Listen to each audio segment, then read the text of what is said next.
It's not everything God tells a prophet that he can tell. He will say, this vision is for later. Seal it. If he says so, I seal it. So if he tells me anything and he says, don't say it yet, I will keep my mouth shut. If he says, what I'm telling you, you have to look for a proper language to present it. And I will turn to him. Please give me the proper language. Having said that one, the following are the things he said specifically, which anybody can pick up and key into. Number one, are you ready? Daddy says more than 80% of projects started in 2022 will succeed.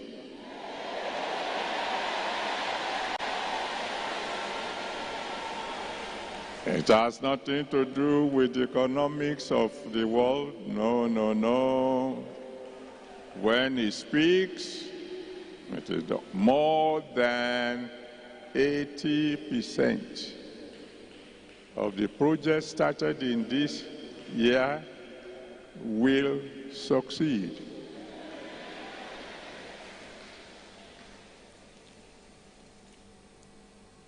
Number two,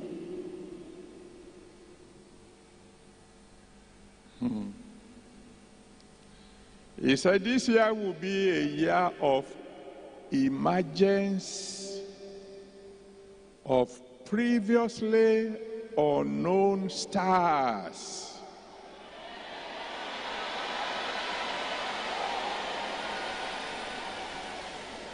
Previously unknown stars will emerge this year. Take note of my word.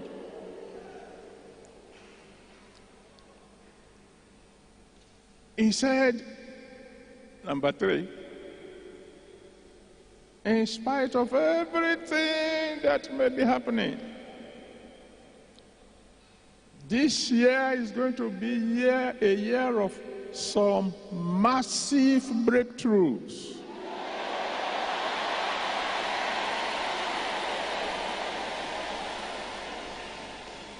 In science and in finances. Massive breakthroughs. And there's this one that I like very much, number 4.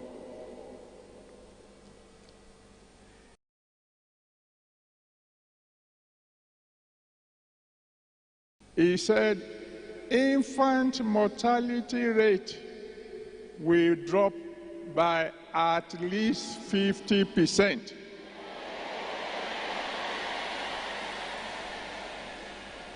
He didn't say infants will die. He just said the rate of death is going to be reduced by at least 50%.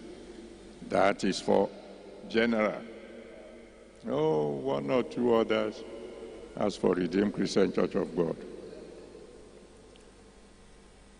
I know some of us will say, okay, what is God saying about Nigeria? I don't want to prophesy about Nigeria. All I can say is in a parable. You know, the English have a proverb. You don't make omelets without breaking eggs. Have you heard that one before? God will explain that to you. And let's go to intercontinental. That's the world at large. Nigeria is part of that also.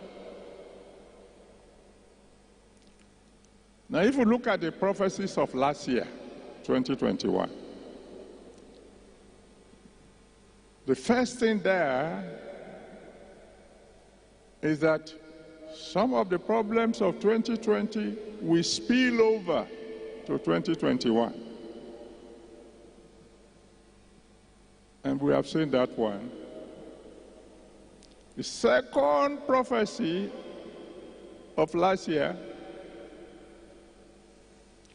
was that the world is not going to get out of the woods, but they won't get out of trouble until they admit that Jehovah is God.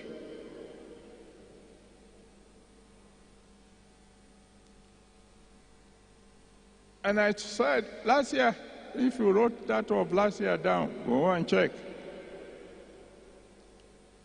The daddy made it clear, you are making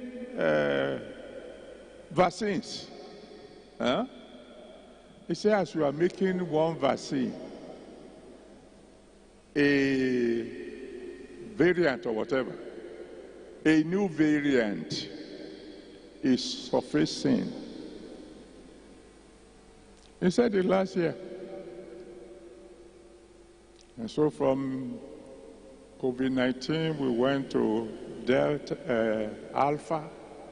From Alpha, we went to Beta. From Beta, we went to Delta. And now we are talking of Omicron.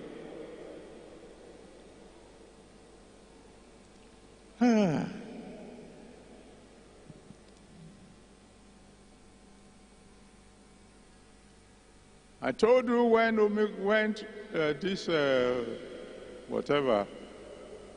this problem of COVID was going to start, the world is going to convulse like a little child.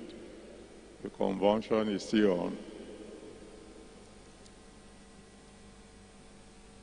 And the world is not admitting yet that they have to apologize to God. They are still trying science very hard.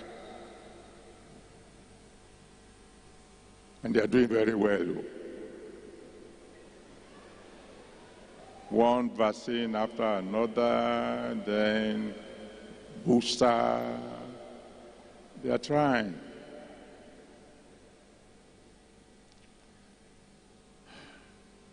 And what got me concerned is Omicron. Omicron, and I know scientists who can tear me to pieces for this, I don't care. Omicron is not a baby of COVID-19. It's a grandchild. You know, there are children and grandchildren. It's a grandchild. That's why it's moving faster, but it's softer. But don't let us argue. What do we do?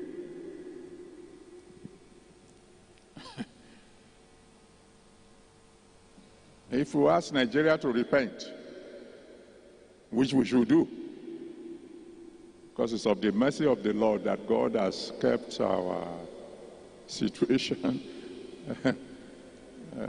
normal.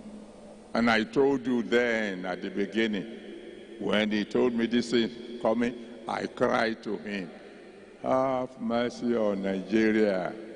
We have no money. We have no doctors. We are not ready. And he told me, and I told you, son, I have heard your cry. In Nigeria, only those whose time has come will die.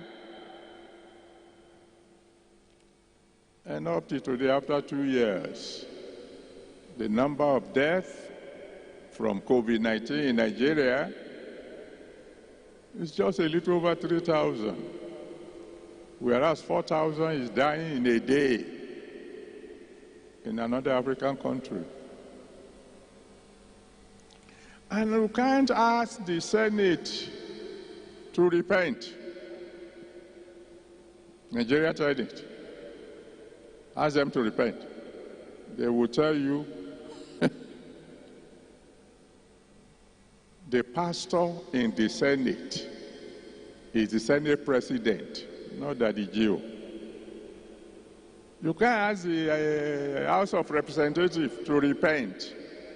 They will tell you the speaker is our pastor, not you. That's why we begin our meetings without prayer. We do our own thing our own way. So mind your own business. So how do we get out of this trouble? A friend of mine suggested, and some of you have been hearing about this, my friend. One day I will introduce him to you. He said, "You are our pastor. Apologize for us." I said, "I see. Good advice. Why am I telling you this? I'm going to need 1,000 volunteers. How many volunteers? I can't hear you. Only 1,000. Strong Christians. Prayer warriors. Young. I don't want anything above 70. You must be young. You must be strong. To join me in seeking the face of the Lord for Nigeria and for the world. That's quite a number of hours. 24 hours we will spend for the world. The remaining 24 hours, I will tell you if you are a volunteer. So we don't need to. So on a first come, first served basis, I need 1,000 prayer warriors. We will do the praying early in February. I will tell you if you are one of the volunteers. They will put on the screen the phone number of my secretary. If you are volunteering, you will send to him your name, your contact, and your age. That's the number on the board, on the screen. 0, 7, 0, 8, 7, 8, 0, 5, 7, 2, 2. I will repeat. 0, 7, 0, 8, 7, 8, 0, 5, 7, 2, 2. So if you want to volunteer on the basis of first come, first served, I will take 1,000 people. We are going to seek the face of the Lord in prayer and continuous fasting for 72 hours, asking God for mercy. You say, why?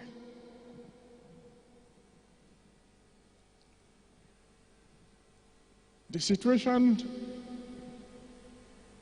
has reached a stage, as far as, say, COVID-19 is concerned, for example, because of what happened to South Africa. You know, they were the first one to detect Omicron. In future, if a new one surfaces, those who detect will not talk, because they won't want what happened to South Africa to happen to them. So we need to do something urgently so that there will be no more grandchildren of COVID-19.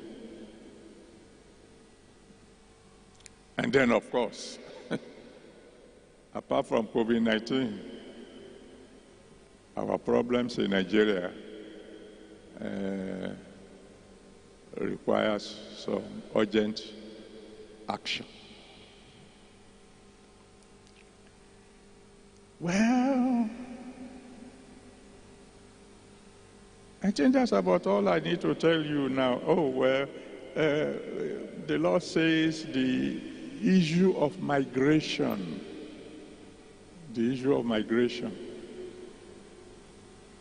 is going to take a new turn in the new year. You know, these migrants' problems, so will take a new turn. I don't want to begin to talk to you about whether fire outbreaks, floods, except for one.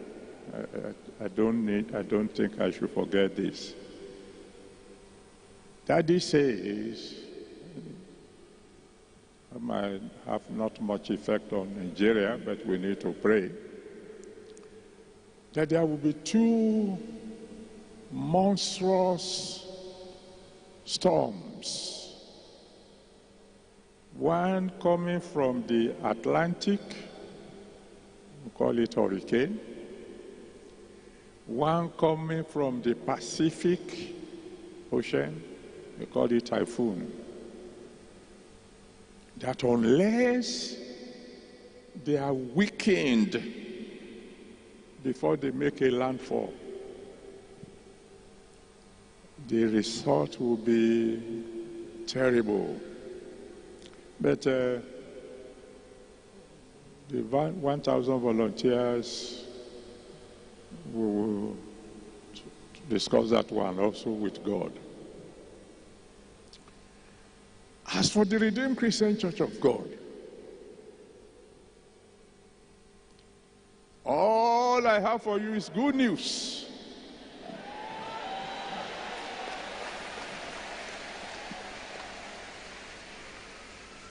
But your pastors will be telling you, because they are good news, but they are absolutely confidential, as it were. Maybe you hear a bit of it on Sunday. Sunday, that's tomorrow now. And that's not too long from now. So that's about all I have to tell you.